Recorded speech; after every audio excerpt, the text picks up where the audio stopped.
Assalamualaikum Sobat Football United, semoga sehat-sehat selalu sekeluarga. Video ini insya Allah akan tayang hari Senin. Ada kabar terbaru dari Fabrizio Romano.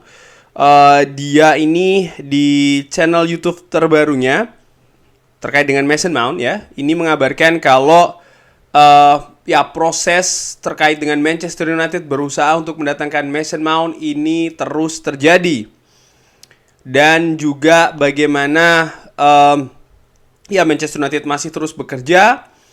Mereka seperti dikabarkan beberapa hari yang lalu sudah memberikan tawaran 50 juta pounds plus 5 juta pounds add-on, total 55 juta pounds.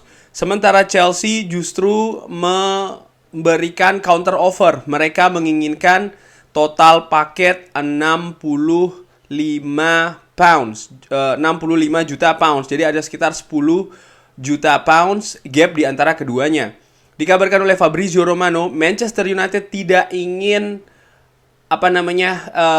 menambah nilai tawar ya, artinya angkanya tetap seperti itu. Sementara Chelsea justru menawarkan akan melakukan pertemuan face to face dengan pihak Manchester United. Dari kubu Manchester United sangat berharap ini bisa selesai paling tidak dalam pekan ini, karena insya Allah akan tayang hari Senin videonya ya.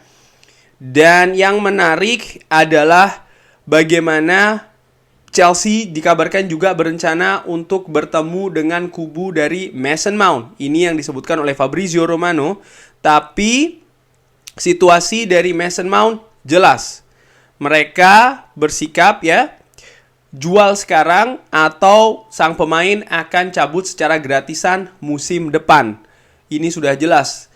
Nah, menurut gue ini juga menarik ya, bagaimana deal sekarang ini bisa dikatakan buntu.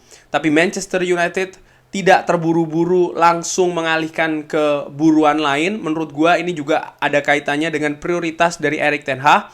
Fabrizio Romano juga mengatakan kalau pihak manajemen dari Manchester United ini bekerja sama dengan Erik ten Hag. Mereka sama-sama sepakat tentang Mason Mount merupakan buruan utama. Salah satu alasan terbesar tentu saja pertimbangan dari tim kepelatihan dan juga bagaimana Mason Mount yang sangat ingin bergabung dengan Manchester United.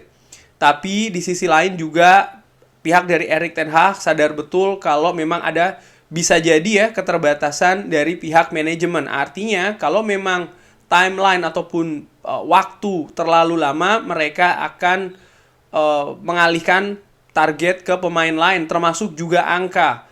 Pihak manajemen Manchester United disebutkan oleh Fabrizio Romano juga memberi semacam kayak informasi ke Erik ten Hag kalau Manchester United ini punya batasan-batasan. Ada banyak posisi, artinya lebih dari satu posisi yang ingin diperkuat di musim panas ini. Manchester United ada keterbatasan budget, artinya budgetnya tidak yang melimpah ruah. Lalu juga ada financial fair play yang tentu saja ini memberikan pembatasan dari ruang gerak Manchester United di bursa transfer musim panas ini.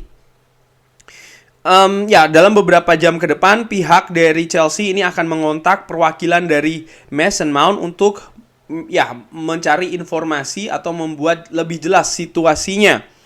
Disinggung juga bagaimana Bayern Munchen yang selama beberapa waktu terakhir dikabarkan akan berusaha untuk menyalip di tikungan ya, katakanlah demikian. Fabrizio Romano mengatakan Thomas Tuchel suka terhadap Mason Mount, tapi prioritas dari Bayern Munchen di musim panas ini tidak pada posisi gelandang, posisi penyerang itu yang jadi prioritasnya ya. Dan Fabrizio Romano juga mengatakan belum ada pergerakan dan kemungkinan besar tidak akan ada pergerakan dari Bayern Munchen di musim panas ini terkait dengan Mason Mount. Tapi tentu saja situasi bisa sangat berubah musim panas tahun depan, di mana Mason Mount akan bisa jadi tersedia secara gratisan ya kalau kontraknya habis. Dan Manchester United tidak akan menunggu terlalu lama terhadap Mason Mount ini. Kalau selama beberapa waktu ke depan tidak ada kejelasan, Manchester United seperti gue katakan tadi ya, nampaknya akan segera membidikan ke alternatif-alternatif lain. Nah, itu dia update dari Fabrizio Romano. Bagaimana menurut gue opininya? Ini merupakan strategi. Ini merupakan strategi sekali lagi dari manajemen Manchester United ya, dengan memberi tawaran ketiga, angka dibiarkan atau tawaran itu dibiarkan di atas meja walaupun sudah ditolak oleh Chelsea. Manchester United tidak buru-buru mengkemasi ya tawaran tersebut, tidak, tapi tetap ditaruh di atas meja. Mereka tahu ada banyak cara, salah satunya ini kalau menurut gue, bagaimana pihak dari Mason Mount juga memberikan tekanan kepada Chelsea. Jual sekarang atau gratisan musim depan. Jelas Mason Mount tidak memberikan peluang bagi Chelsea untuk bernegosiasi perpanjangan kontrak. Artinya dia sudah firm ya, dia sudah jelas lah katakan demikian akan atau ingin cabut dari Chelsea. Permasalahannya musim panas ini dengan ada biaya transfer masuk ke kubu Chelsea atau musim panas tahun depan gratisan. Hanya itu saja pilihannya. Jadi ini merupakan strategi sekali lagi. Kenapa kok Manchester United masih berusaha ya sampai dengan batas ini, artinya sudah merupakan tawaran ketiga yang ditolak tapi masih ada perpanjangan, katakanlah demikian. Menurut gue sekali lagi, bagaimana Erik ten Hag yang memberikan prioritas ya, rekomendasi prioritas kepada manajemen. Ini asumsi gue. Kenapa? Kalau seandainya tidak ada prioritas, nomor satu, ini tidak akan jadi buruan pertama dari Manchester United. Nomor dua, Manchester United tidak akan melakukan penawaran sampai berkali-kali. Nomor tiga adalah walaupun sudah ditolak tapi Manchester United masih berusaha ya menggunakan strategi terakhir. Sangat bersikeras sekali, dan ini menurut gue sama seperti apa yang dilakukan dengan Frenkie de Jong. Hanya saja musim lalu Frenkie de Jong betul-betul dinantikan sampai periode akhir transfer musim panas, tidak dengan kali ini. Manchester United, oke, prioritas adalah prioritas, tapi tetap ada batasan. Dan ini sudah dikomunikasikan ya, bahkan bekerja sama antara pihak manajemen Manchester United dengan Erik ten Hag. Banyak yang mengatakan in Erik ten Hag we trust, harus kita percaya, harus kita support, harus kita dukung.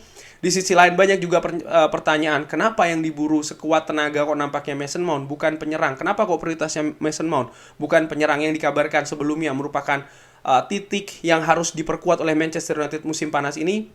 Gua berasumsi, berpikir kalau Erik ten Hag punya rencana terkait dengan lini depan Manchester United. Dengan situasinya tidak mudah, buruan dari striker atau penyerang ini sulit-sulit ya. Harry Kane dengan situasinya, belum lagi striker-striker lain juga ada yang mahal.